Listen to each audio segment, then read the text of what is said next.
They weren't joking when they said that we would own nothing and be happy. First, they pulled the strings to make their member states take farmlands away from farmers, with the Netherlands being the first to strike the blow. And they all claimed that it was for the purpose of climate change. When the curious question of why farmers were being targeted while captains of industries and companies that were largely responsible for these emissions were allowed to go scot-free, the governments of these countries gave weak reasons, as that fertilizers were the culprits behind the greenhouse emissions experienced by them and in the world. They said this, forgetting that the Industrial Revolution, which spanned from 1760 to 1840, was the genesis of these emissions, not farming, because it was during that period that industries sprang up for production and manufacturing purposes. In the course of manufacturing, these early industries made use of chemicals which they later disposed of into water bodies and lands. Through the concept of the carbon cycle and nitrogen cycle, the gases from these chemicals were taken into the atmosphere and thus affected the ozone layer, hence causing climate change.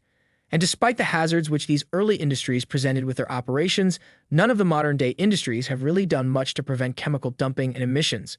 Yet it is farmers that are being targeted by these governments in their radical battle against climate change.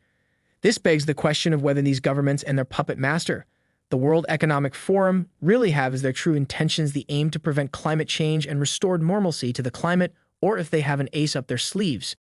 Well, the WEF hasn't given us much time to think about this, as they have come up with yet another proposition in their radical fight against climate change. To be honest, when I first saw the news while I was hunting on the internet, I was taken aback and my mind was like, what the F word? The international lobbying organization led by Klaus Schwab has asked that the ownership of private vehicles by human beings be reduced. And you can bet that the member countries will bring in drastic measures to carry that out. The WEF claims that since the world is transitioning to renewable energy sources, it would be important to channel what they called critical metals to the sustenance of such energy sources. In the mildest terms, this is crazy because private vehicles have been synonymous with living for so long that it is impossible to imagine a life where you can't get to buy and own your own car. Let's take a quick example. John is a working-class fellow with a family. Because he has a private car, he can wake up at 7 a.m., fully rested to begin a new day at work, knowing that he doesn't have to struggle for a seat on the bus at the park, which would stop at his workplace. Then his government bans the use of private cars, and he has to catch the bus every day. So if he wakes up an hour or two earlier than before, not fully rested because he didn't sleep enough after a long previous day at work, luckily, he catches the bus and gets to work, but because he isn't fully rested, his work performance suffers. There are a lot more examples of how important private cars are to our lives and how bad things can get if we do not have access to them anymore. Yet the WEF is calling for a reduction in its use. They said that the shortage of these critical metals would raise the cost of clean energy technologies. So they encouraged citizens the world over to ditch their private cars for carpools. Unbelievable. The organization said that more vehicle sharing can reduce ownership of idle equipment and thus material usage. In the WEF report, they point to how the average vehicle in England is driven just 4% of the time. By this, it means that using these critical minerals for the production of private vehicles is a waste of resources because most of the owners who use these vehicles don't utilize them most of the time, and such vehicles come out as underused. The organization said that these vital metals could instead be used in the production of electric cars, wind turbines, and other technologies that promote the advancement of clean energy and climate change. Why the WEF hasn't clamped down on industries and is instead chasing after farmers, and now everyone else, still remains a mystery of great concern. Meanwhile, this isn't the first time that the WEF has proposed a radical solution to climate change. In the earlier part of this year, the organization proposed a reduction in the carbon footprint of everyone across the globe. In its annual meeting, this was made known to the stakeholders of the WEF, and funny enough, these stakeholders attended this meeting in their private jets and limousines. This brings me to the question, what about the politicians and governments of the WEF member states? Well, Trudeau, for example, he banned from using private jets and limousines and would rather be asked to join the queue at bus stations or train stations.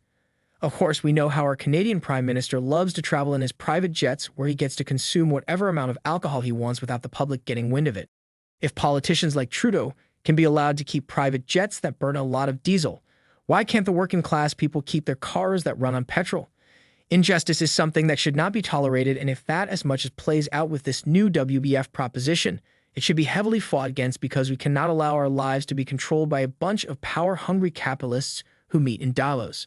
Meanwhile, at that WEF conference, the president of Alibaba Group, J. Michael Evans, boasted about the development of an individual carbon footprint tracker which would monitor what you buy, what you eat, and where or how you travel. What pains me is the fact that these stakeholders believe that they are immune to the laws they make for us.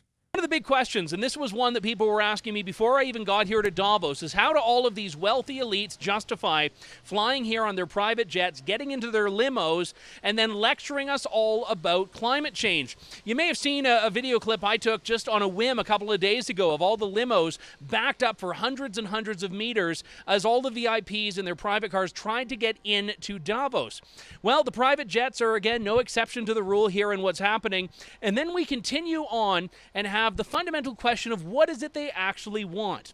Well, this morning, the president of Alibaba Group, J. Michael Evans, pitched one idea that he's really excited about debuting in the coming years. We're developing, through technology, an ability for consumers to measure their own carbon footprint. What does that mean? That's where are they traveling? How are they traveling? What are they eating? What are they consuming on the platform? So, individual carbon footprint tracker. Stay tuned. We don't have it operational yet, but this is something that we're working on.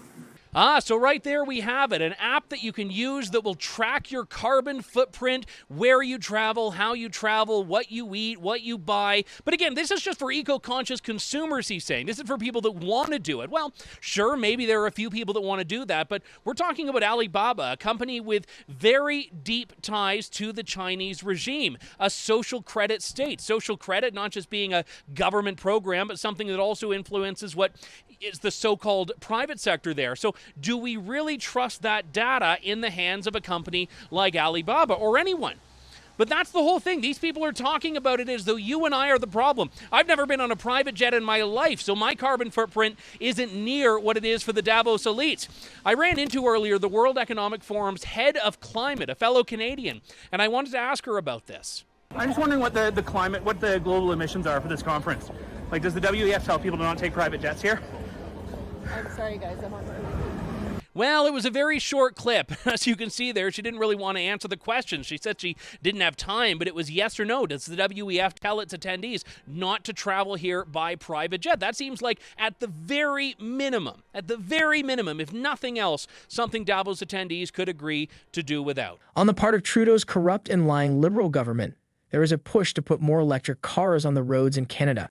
In December last year, the Environment Minister Stephen Guilbeault talked about introducing a national mandate which would give automobile dealers in Canada the timeline of when to sell a designated number of electric cars to Canadian citizens. It is said that road transportation accounts for 1/5 of the greenhouse gas emissions in the country, and the Liberal government wants half of all new passenger vehicles to be zero-emission cars by 2030 and 100% of all new cars to be zero-emission by 2035. But it seems that the rule to lead by example is lost on the Environment Minister, as it was found that he put over 21,000 kilometers on his cars between the months of January to August of the year 2020. Based on a month-to-month analysis, that would be about 3,000 kilometers per month. Now, it is said that Canadians put about 15,000 kilometers on their cars, therefore making Guilbeault a heavy commuter.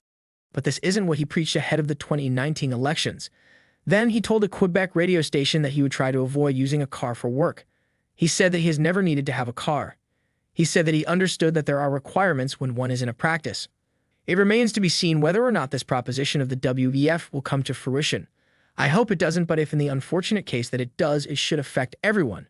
And I mean everyone regardless of one's social status or whatever. What do you think of the WEF proposition? Do you think it would be implemented in its member countries? Please leave your comments on the questions and the video in general in the comments section down below. Also, do leave us a like on this video, subscribe if you are new or you haven't, and turn on post notifications so you don't miss out on any of our videos. All these help the channel grow, and we appreciate all of you who help our cause. Thanks for staying with us.